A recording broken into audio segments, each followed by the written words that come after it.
please help me give a really nice warm welcome to Dr. Ensign. Thank you. Thank you for that introduction. And thank you to my colleague, Dr. Elaine Walsh, and others for the invitation to this today. So I want to talk with you about arts-based, creative, qualitative research methods, and give you examples of ones that I have used in my own research with homeless and street-involved teens and young adults, and ones that other people have used that I know about and think are really great options. And this, I know you had the panel discussion about kind of equity within research, and you probably are all now familiar, if you weren't already, with community-based participatory research. And that is what my research has always been. Okay, next slide, please. So arts-based research is kind of adapting the tenets of creative arts to social research projects. And so it values aesthetic understanding. There's no one set definition of art, as you probably are aware. And there are many different methods that are used within this and have been used for a long time. It's kind of coalesced probably within the last 10 years or so to actually being designated arts-based research methods. And they are used more, and that's why it's mostly qualitative, although you can do some arts-based quantitative, believe it or not. And it's mostly qualitative because it's, mostly used when the aim of your research is to explore, describe, evoke, provoke, which I love, or unsettle. Yes, Elaine's laughing at that one. So if you're doing, again, kind of community-based participatory research, and that is something that your community is wanting to work on, like kind of the lived experience of what it's like, for instance, to try to access primary health care when you're a homeless teenager, and you're wanting to really affect policy change directly. This would be a way to at least look into and go to. I'm a family nurse practitioner. I've been a nurse for a long time, doing direct primary health care, but also working on health policy and systems change sorts of issues. And my terminal degree, my doctorate's not in nursing, it's in international health and public health. And so my research when I was at Hopkins for my doctorate was using mixed methods. So I was doing both quantitative and qualitative research, and a lot of it, even though it didn't have that name back then, was adapting from methods that are used and have been used for a long time in international development work and international and global health as part of it. And methods that you might have already heard about. They're used a lot in public health and have also been used, for instance, with migrant farm workers in Yakima by nurses, is photo voice. So it's using photography from, again, the lived experience. I know nurse researchers in Yakima with the farm workers used kind of teens with the community-based clinic there, and they documented, using digital cameras, documented living conditions that they and community members that consented to this were living in, and that helped to kind of like flesh out, give a lot richer lived experience for social determinants of health for farm workers in Yakima. Also performance and videography and many others. And I have a source here for you that's relatively recent. And I believe, Elaine, yes, no, participants here today will be able to access the slides, correct? Because yes, I got a thumbs up from Elaine. So I have lots of both hyperlinks to different examples and also kind of a select number of references that I think are the best and the most recent. Okay, so next, please. So health humanities, and this, in the introduction, this is something that I include in my teaching as well as in my research, and is directly related to arts-based qualitative research, is what's called health humanities. Instead of, you probably have heard of medical humanities, which is very traditionally been within medical schools, and about physicians and using different kinds of methods from humanities, including historical research, to look at different kinds of issues. And health humanities has broadened that. So it's really the application of the arts and humanities in more interdisciplinary research, education, and social action.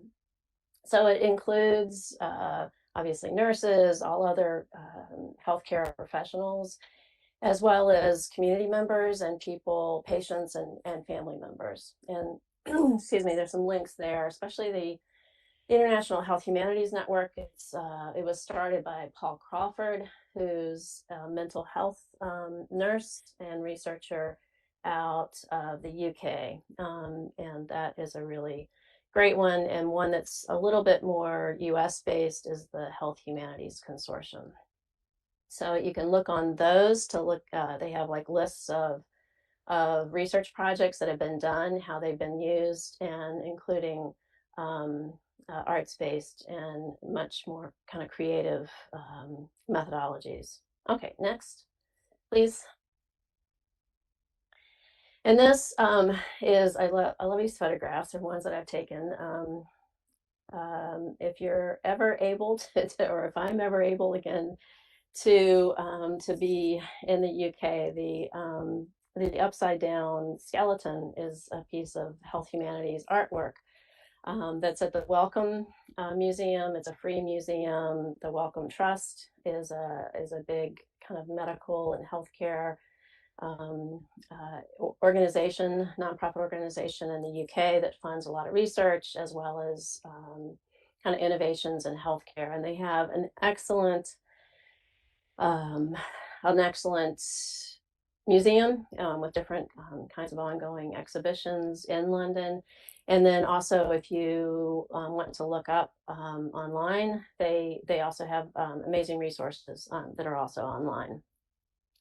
And then the one on the right is from a health humanities conference in Cleveland that I went to. And it was much more, it's a Cleveland Art Museum, is much more interested in people's interactions with artwork, and loved the young woman's outfit to go to the museum. And that is something, museum work of like looking at and kind of doing a close read on a piece of artwork is something that is increasingly done within medical education and somewhat in nursing education as well, that helps with kind of sharpening our skills of observation that are needed being effective healthcare providers. Okay, next, please.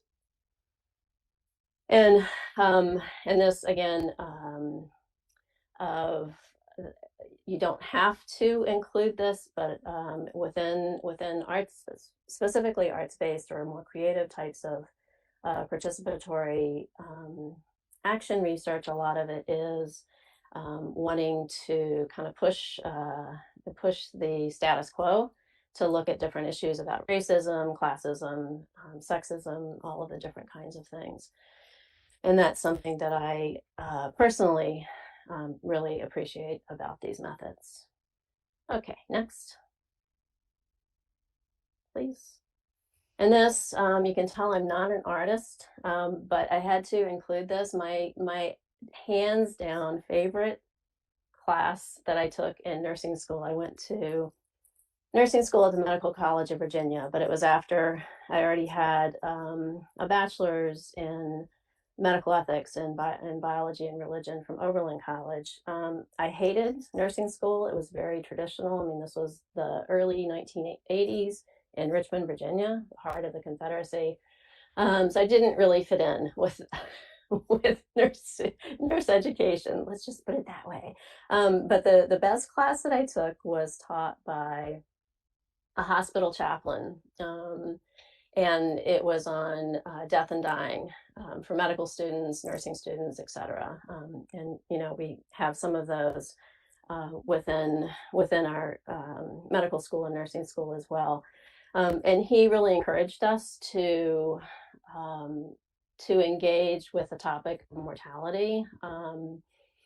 Using arts and humanities, so poetry, drawing. So these two sketches were, the one on the left was during a class break. The hospital behind the gentleman on the bench is now torn down, but that was the old hospital, which was originally the African American, the Black only hospital, and that's where we did our training, which when I went through, obviously was integrated hospital, but we still had all of the poor patients, homeless patients, and mentally ill patients, and jail involved patients that went to that hospital, whereas the paying patients went to the brand new hospital right next to it. And I was reflecting on that. And the one on the right is me not paying attention in class. Yes, in the nursing process. So just wanted to throw that in there, and also to have a call out. I'm sure a lot of us as nurses or other healthcare providers have had hopefully positive interactions with our hospital chaplains. They do an amazing job, across religions and spiritual and even non-spiritual kinds of attitudes towards death and dying, and have been working overtime as well as our frontline nurses and physicians during the pandemic. Okay, next. If I start batting at my nose, it's because I have fruit flies in the house. So apologies. It's not that I'm waving at you. Okay, so one method that this is David Vinualat, I won't pronounce it right, Vinuales, who is a professor of psychology at the University of Barcelona. And he's developed a method called therapeutic photography that's both for individual, couple, and group counseling sessions, and is also used in research. And this was at an International Health Humanities Conference in Seville back about 4 years ago that I went to. And it's something you can, again, look him up. He has a lot of different kinds of ideas of how to use this online, including in Spanish and in English. Okay, next, please. So this one, digital storytelling, is both can be used for research as a research method of having groups or people develop their own digital storytelling video, and then using qualitative research to look at themes, common themes, and then interpretation and having insights into the lived experience about, a lot of them have been used for rehabilitation, healthcare, have also been used for domestic violence, intimate partner violence, gender-based violence kinds of things. And Story Center is a really great resource, and they have online trainings in how to do participatory digital storytelling. And excuse me, some of them are free. And I didn't put in here, I should have, but Story Center has partnered with Sue Hagedorn.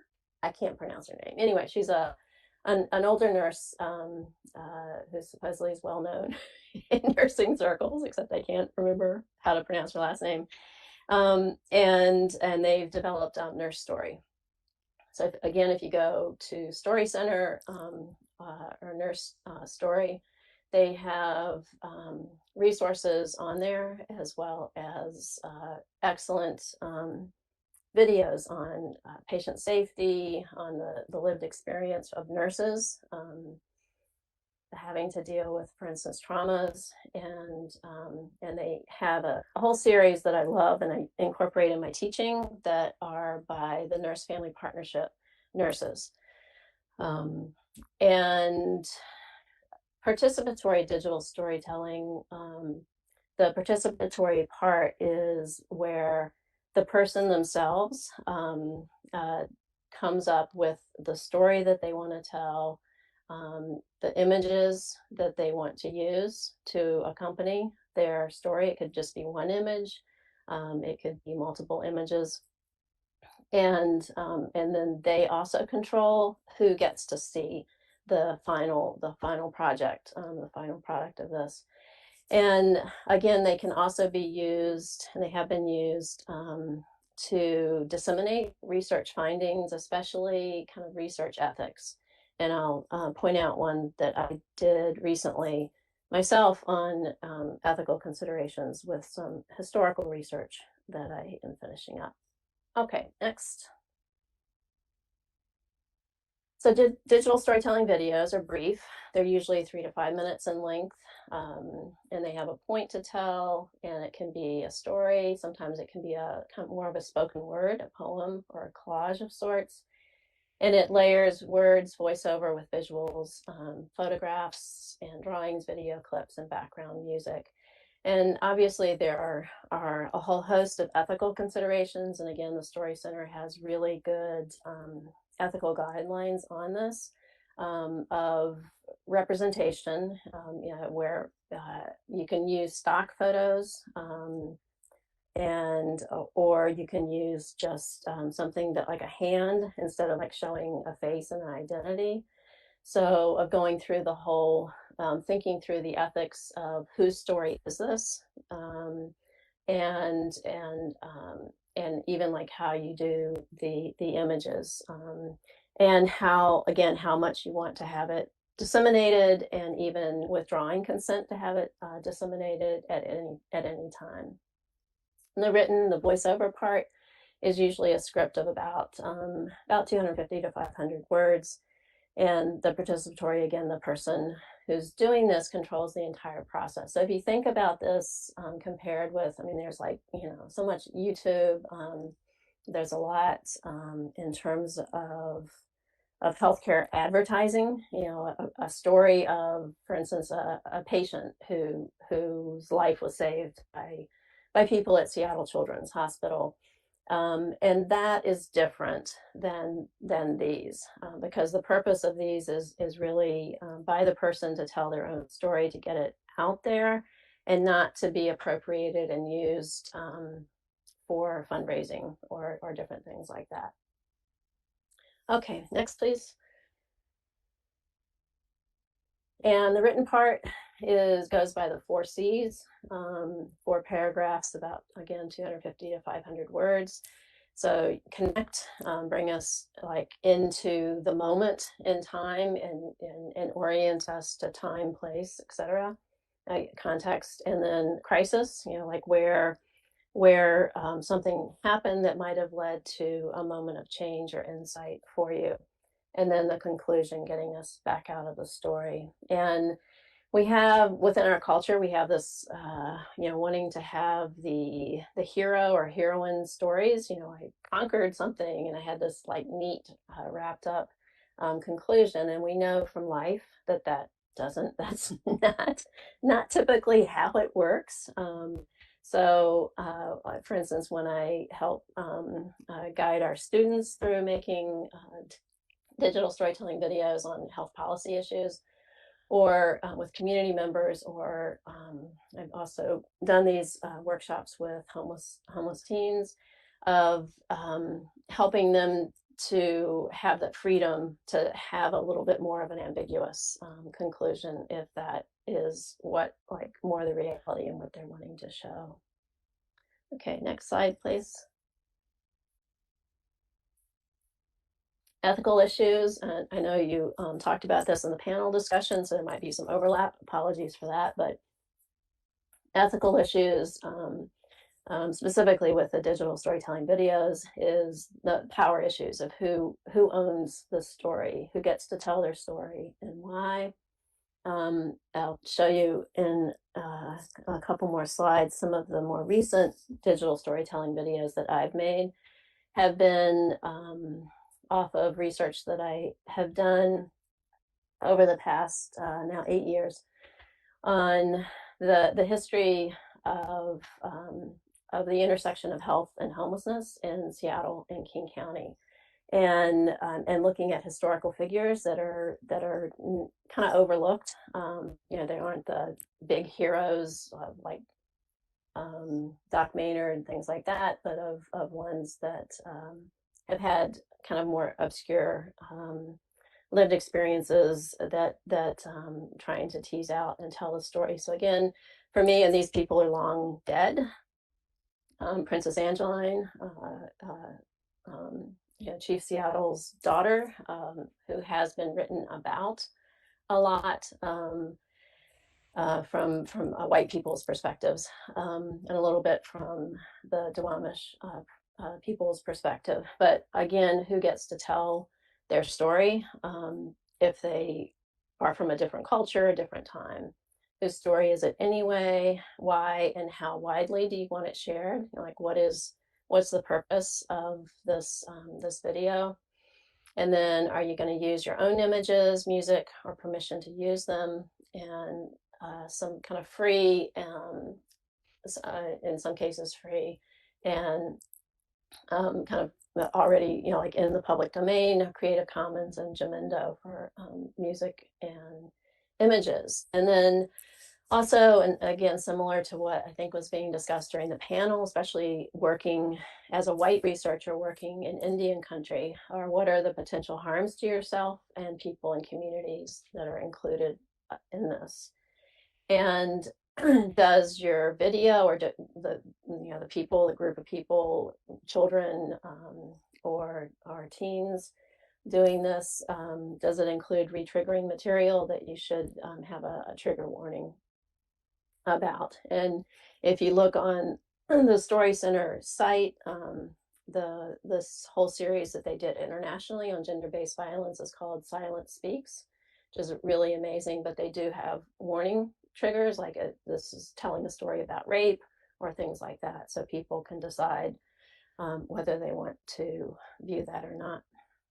Okay, next slide, please. So these are some examples that I like to use in my own kind of teaching and advocacy work, and ones that I want to call out here. One, Sofas by Wayne Richards is a really excellent one. That is by a formerly homeless man, I think from Chicago, who now is working in healthcare for the homeless, and he tells his own story of homelessness and then of getting out of homelessness through sofas. And so it's like really simple images of sofas, and you see sofas thrown out on the street, etc. So that one I really like. And then Snapshot by Leah Potts is an excellent one on kind of rehabilitation disability. It's told by Leah about her ski accident that left her paralyzed, and about even kind of coming out to the cafeteria, and how that felt to her in the hospital.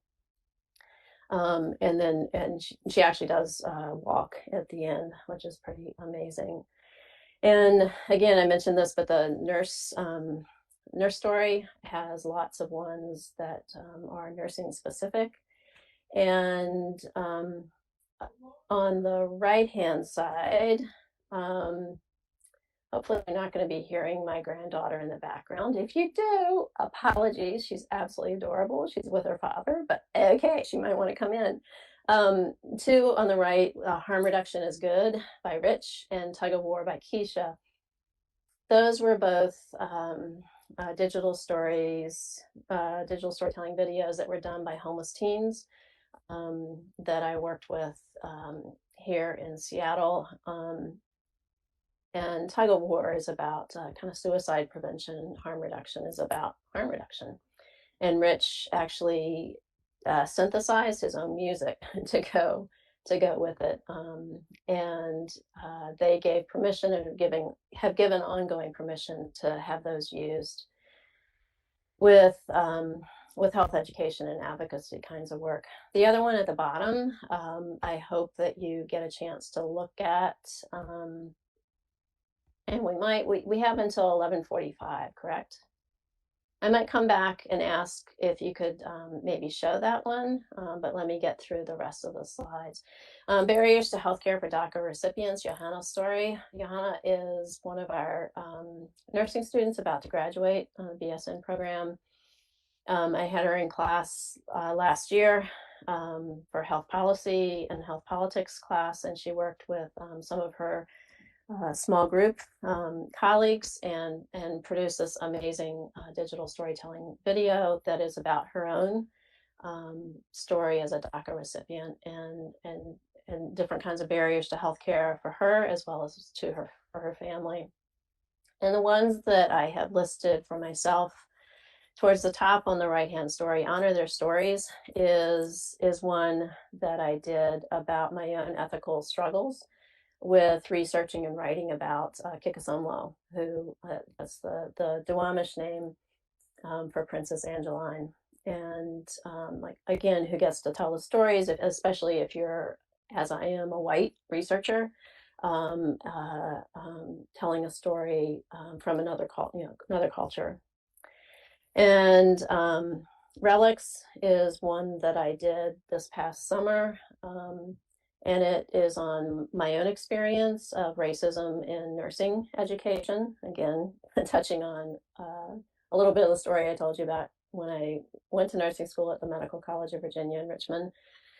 And I use that in my own teaching and discussion with our students about kind of ongoing racism within nurse education and within healthcare.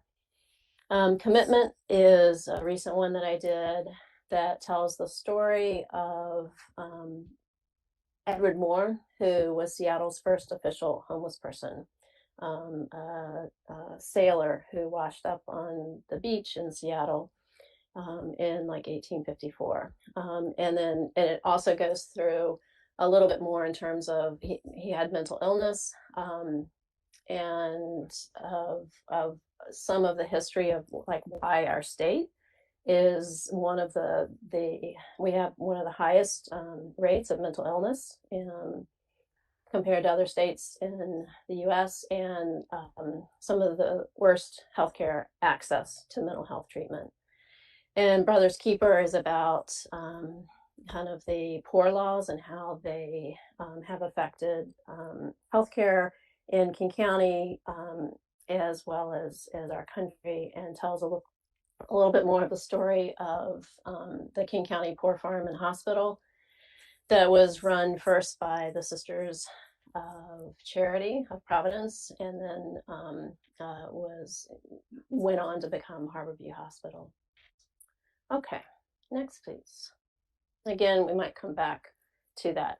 So I want to mention some other methods that I have used. I used back when I did my dissertation research, working with homeless shelter and street involved teenagers in Baltimore. And this was community participatory mapping. So this again has been used, had even back then been used a lot in global settings. And it's kind of like thinking through, we all have mental maps of different places and what we do. This can be used with little or no resources, and also in low literacy. So it can also be used in school-age children. Can capture a lot of information in a little bit of time. It can be fun and not onerous or boring. I'm all for having research also be fun.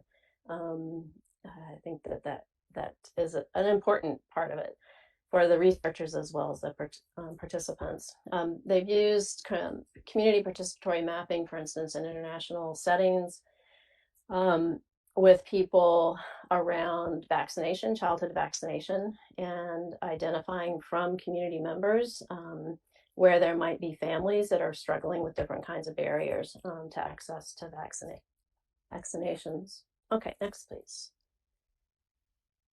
So this is a composite from a bunch of the community mapping that I did with homeless and shelter teens, street-based and shelter teens in Baltimore. And what I was asking them about, because the overall research was looking at barriers to access to healthcare for homeless and street involved, as well as some foster care children, teens in Baltimore. And I asked them, we went through and I had some research assistants that were classmates of mine from different countries.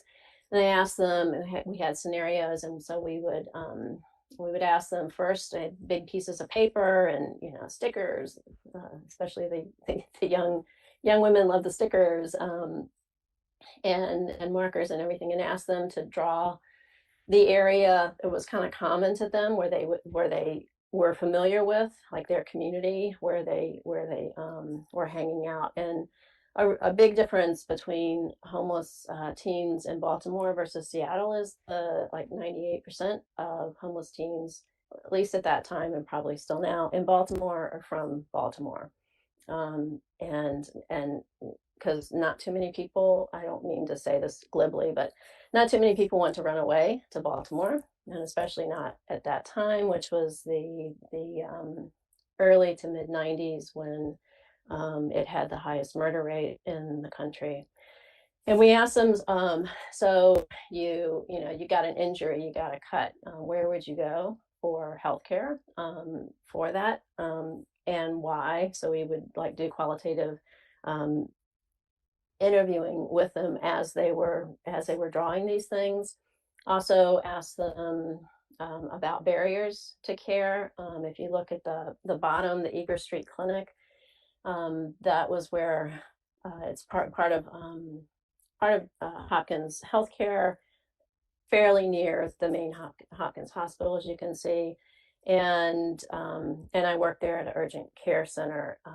It was majority African American, East Baltimore, and would ask, especially some of the girls would say, I wouldn't go to Eager Street, like if I had a STD, if I had a discharge, vaginal discharge, because my auntie works there. I mean, similar to what you hear and you probably know about in small towns or rural areas. So they would avoid that. They might go to Planned Parenthood. And then also we asked them different places where they like to hang out, and which places were safe and unsafe. So you can see some of the shopping markets they liked, but also some of them, they were, especially the young girls, were preyed upon by men. Okay, next, please. And this is more recent community mapping that I did when I was working with the Doorway Project, which was trying to address in a different way youth homelessness in the University District. And so this was with young people. This one was actually done at University Heights, which is like a community center in the heart of the U District. And we asked people where they would go for certain kinds of basic needs. So you can see the food bank, the library, and then also the UW campus. And there were places even on campus that they gave them color-coded stickers of places that were safe and unsafe and why. So you can see the alleyway where there are a lot of needles, they tried to avoid, especially if they were trying to get clean, if they had been using substances. And it's interesting, if you also look towards the bottom, the Burt Gilman Trail, there are a lot of red circles. That was mostly from the young women that they were preyed upon in that area. And there was also a very clear, this one doesn't show up, but there was a very clear demarcation above 50th Street, and especially at night in terms of safety. And that's because if you've ever been in that area, I hadn't noticed it until they pointed it out, but the street lights basically end at 50th.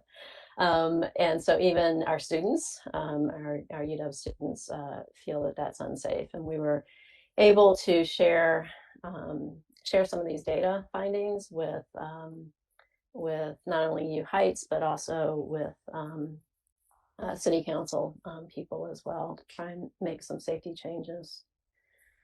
Okay, next slide, please. And this is a community design workshop again with the Doorway Project.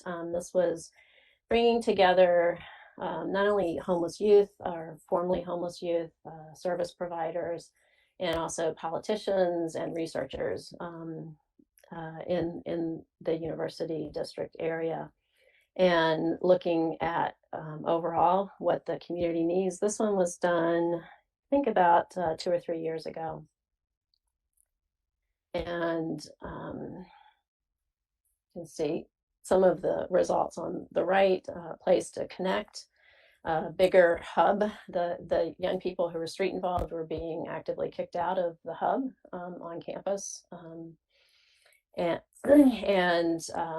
a place to be where they could be safe, accepted, and supported, as well as not being labeled. Okay, and believed in. All of those basic youth positive kinds of attributes. Next, please.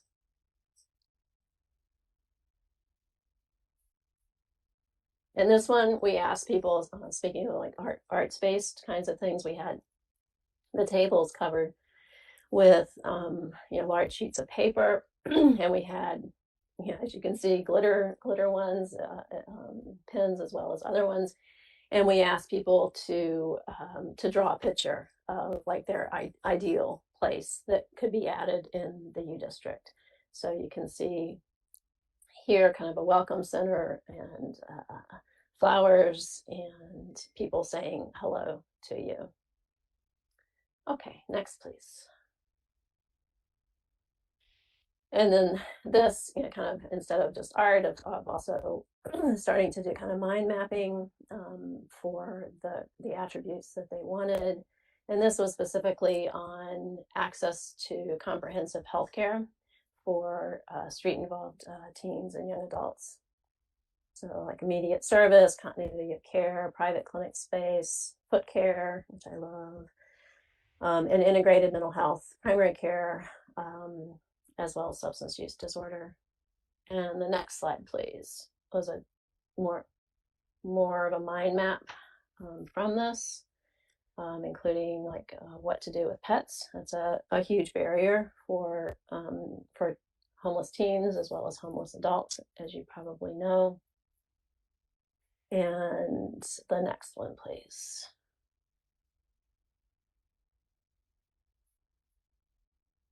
Next slide, please. I think I have another slide. Yeah. Okay. Oh, yes, we also had Play-Doh. You can tell this was pre-pandemic. We would not have Play-Doh now, or yeah. So, kind of going off even more on the planning phase of that. And next slide, please. So this one was kind of integrating in more of a art, as well as using some of the different words and things that they had come up with, and brainstorming in small groups of what comprehensive holistic healthcare could be like for homeless street involved teens in the U district. Okay, so next slide, please. These are some additional sources there. Again, as I mentioned, creative modalities, especially in terms of qualitative research, have been around for a long time. The more kind of specific terminology and formation of it in terms of arts-based qualitative research methods is about 10 years old. So there's a lot of research on it, especially recent research. And in going through it, these are the ones that I felt kind of stood out as being really great resources. There's an actual textbook of it with methods, um, and then some nurse research using arts-based research around disability, and then also neighborhood stigma. So those I would direct you towards if you are interested in this, and looking at modalities. One thing I do want to point out, I forgot to mention, especially when I was working on the mapping exercise with the homeless teens in Baltimore, and what they actually did was much more colorful, like the ones that I showed you, the more recent ones from the Doorway Project. The one that was just typed up was for my dissertation, because you can't have art in your dissertation in public health. But it was much more, lots of colors and stickers and things like that. And one thing that I did have to work through was research consent with the teens, because we did ongoing consent. Obviously, it went through the Hopkins IRB and the different agencies, and also the foster care IRB in Baltimore. So I went through all of that, the signed consent, and going over with them about that. But especially at the girls' shelter, they loved the activity so much that they kept wanting to do it. They asked me to keep coming back, and they were not viewing it as research anymore. They were viewing it as a fun activity where they could express themselves and talk about these things in a meaningful way that were important to them, like where to go for a pregnancy test. And so that was something that I had to work through. Of wait a minute, this is research, without being like the school marm. No, you can't have fun. But reminding them, as well as the helping adults that were at part of that agency, about what the use was. So, do we have time? I can do either one of two things. Elaine, I'll look to you. We can watch Johanna's video, perhaps. Digital storytelling is 5 minutes. Or we can just open it up for question. Yes, I can pull up that video. If anyone has any questions, we have about 15 more minutes left. And thank you so much for that wonderful presentation. I think arts-based research is something many nurses don't hear about, so we're very lucky to have had you come today. So yes, 11:45 is when we'll take a lunch. So we have about 15 minutes. If you have any questions, please go ahead and put them in the chat, which I actually think we have a couple that we could answer. Deborah Ridling made a comment saying this is really interesting, and I think about the issue of art as it's such an important element when working with children. Another comment in question is from Claire. I'm part of an environmental justice task force for Spokane as part of a grant for climate resilience, and this could be really great methods for us to elicit priorities around climate and the environment. Have you done any of this during the pandemic, and how have you managed it? Seems like it would be difficult to do online effectively, at least not in a way that would be very accessible for those who lack internet or electricity, which is a great equity question. No, that's really great, and thank you for doing that work. It's hugely important for all of us, and something I obviously am even more concerned about with now having grandchildren. Right? What are we passing on to our next generations? So that I do know, like the Duwamish River cleanup, here in Seattle, has worked with youth groups, and including during the pandemic and socially distancing kinds of things, to do some of this type of work of, again, the lived experience, like what the meaning of the Duwamish River, to native young people, as well as people, just general people, young people from like the South Park region, South Seattle, and including that in, because it's a EPA Superfund cleanup site still, and having that go into planning for how to how to do a better job at not only, mitigating the toxic waste that's in the river and in the sediment,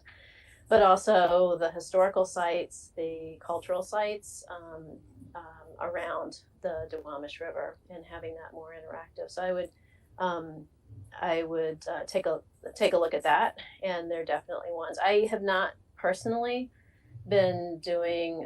I've been working on my historical research. I have a book coming out this summer from Hopkins that's called Skid Road, and it's around the research that I've done on the history of health and homelessness in King County, including nursing, and including kind of lessons that we can, I think, learn from going forward with greater inequities in our own region, and growing homelessness issue and divisive issue around it. So thank you for that.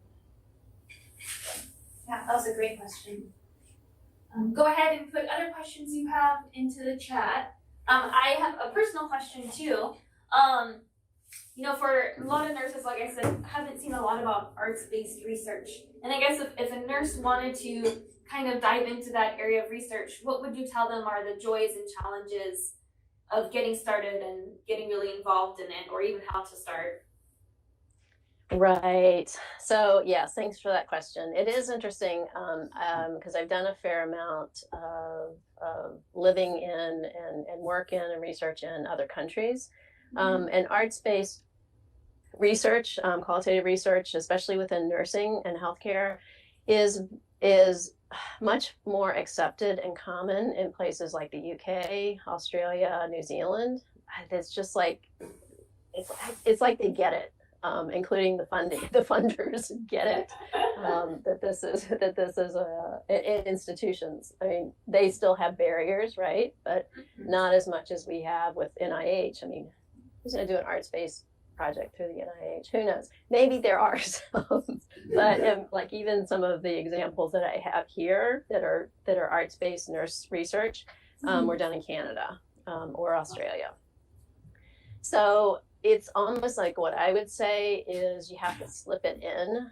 I mean, like I mentioned that the research that I did early on was mixed methods. So I had quantitative, I had data extraction from their health records, obviously with their permission, and de-identified along with the qualitative research.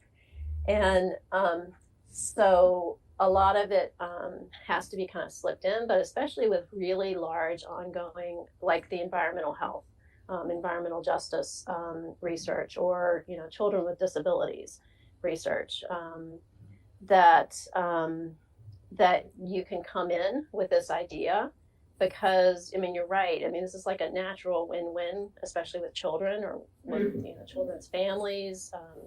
Writing poetry. Doing arts, doing performance, doing digital participatory videos.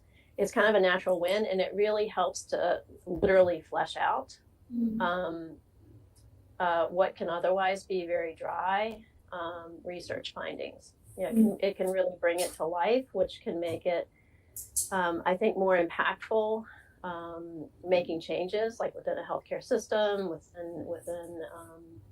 within institutions, and within communities, as well as much more. I mean, you hear. I know you've all heard about in terms of disseminating research and translational research. I always laugh at that because all of the research that I have done has already been translated. So not to put down other, that's very extractive, that just goes into professional journals. I know that that's super important, but of using some of these more creative, qualitative, arts-based methods can help to bring it to life, and that's also a way where it's already translated. I love that. Thank you so much. We have a couple of questions and comments. Deborah asked, have you done any work with child life specialists, teachers, children's psychologists, or any other pediatric facing groups? That's a good question. All of my professional life, I'm a family nurse practitioner, have worked across the lifespan, but especially with homeless, street involved teens. My entire career, both in terms of my practice as well as my research, has been in the community. So with community clinics, like 45th Street Homeless Youth Clinic, and so not inpatient where you have the child life specialist. I mean, I know about them, but I personally haven't done research with them. But that is something that has been done using arts-based qualitative methods in inpatient pediatric settings, as well as outpatient like rehab. I know that they've used it there as well. Definitely. Yeah, I could definitely see inpatient working with child life specialists. It's the first thing I thought of too for collaborating. I have other comments. Rini says, thank you. Nursing is so technical now that we forget how powerful arts can be in healing. I really enjoyed the presentation. Others say, great presentation. Thanks. I could see our nurses being really interested in this from a research perspective. Elaine has a question. Can you say a bit about ways to obtain funding for these projects? That's a great question. Yeah. So that again, thanks, Elaine. So that I think my perspective and also what I've heard and read from other researchers who have incorporated these is that especially within our U.S. Funding climate, it's easier to have this as an add-on to a larger funded research project, for instance, the pediatric asthma study, that had happened here a while back, and making the case for how it can help, again, to flesh out and make real and have more information that's more readily accessible to the wider population, as well as policymakers and funders, of the lived experience and of what it's like to have asthma as a child, and of bringing that in, and also making the case, again, a real strength of arts-based creative qualitative research is that it's like it's already translated, so it can help with how you're going to disseminate in an ethical and effective way the results of your research. So that's what I would say. I personally, that is an interesting thing. I mean, as you know, I year and I got through to professor, and that's the end of the road for me. But my funding for a lot of this type of research, especially like what's done more recently, has come through humanities, arts and humanities. So Humanities Washington for some of the stories. Oh, by the way, sorry, I have to put a little plug into, if you look at Jack Straw Cultural Media, Cultural Center in Seattle, they just released a clip of an oral history interview that I did some years ago with Heather Barr, who's a public health nurse here in Seattle, who's absolutely amazing. So Jack Straw, Cultural Center, for Culture. So I've gone much more towards arts and humanities funding for what I want to do.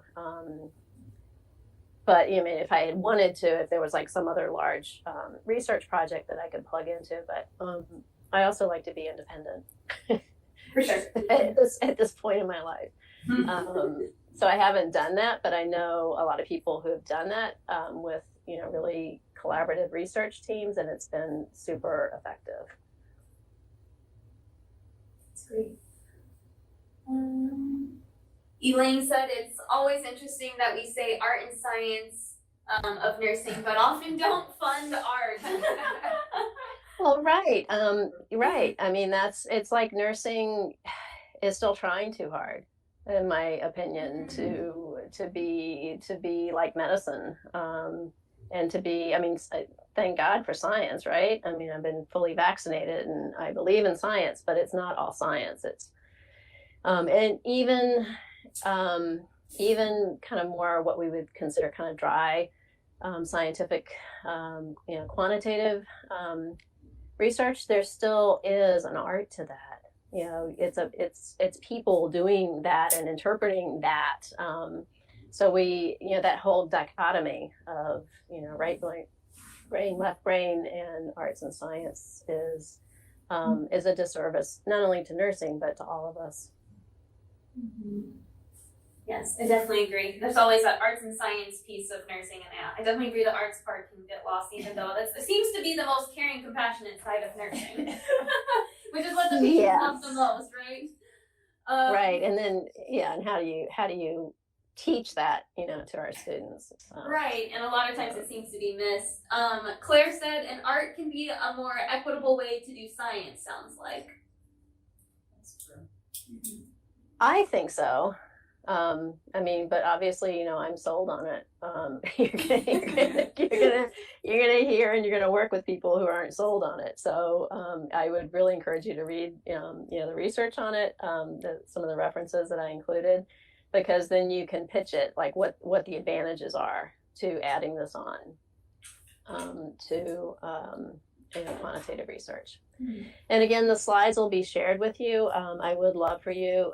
Johanna's story is absolutely spectacular. Now they did kind of cheat because one of our students was also a videographer. Okay, Mark, but it's absolutely stellar. And they, with their consent, it was a group of 10 students. They shared it not just with our school, but even nationally, and it was used in terms of advocacy for having the Supreme Court decision on DACA last summer. So I'm really proud of what they do. And also in terms of research ethics, I would encourage you to look at my video, Honor Their Stories, because it goes through that in terms of being a white researcher and doing historical research and writing on Princess Angeline, a Duwamish woman. Wonderful. Thank you so much. And if people have questions and things like that, I love this stuff. So don't hesitate to reach out to me. Wonderful. Do you want us to share your email contact? Oh, yes. Okay. It is public. Oh, that is valid. Yeah. Okay. Well, thank you so much for the presentation today. Right. It was absolutely wonderful. Thank you so much. Again, we will have her all these resources and her slides available for you guys at the end of the workshop. So feel free to dig through these really, really nice additional resources. So again, thank you so much for this wonderful presentation. Thanks.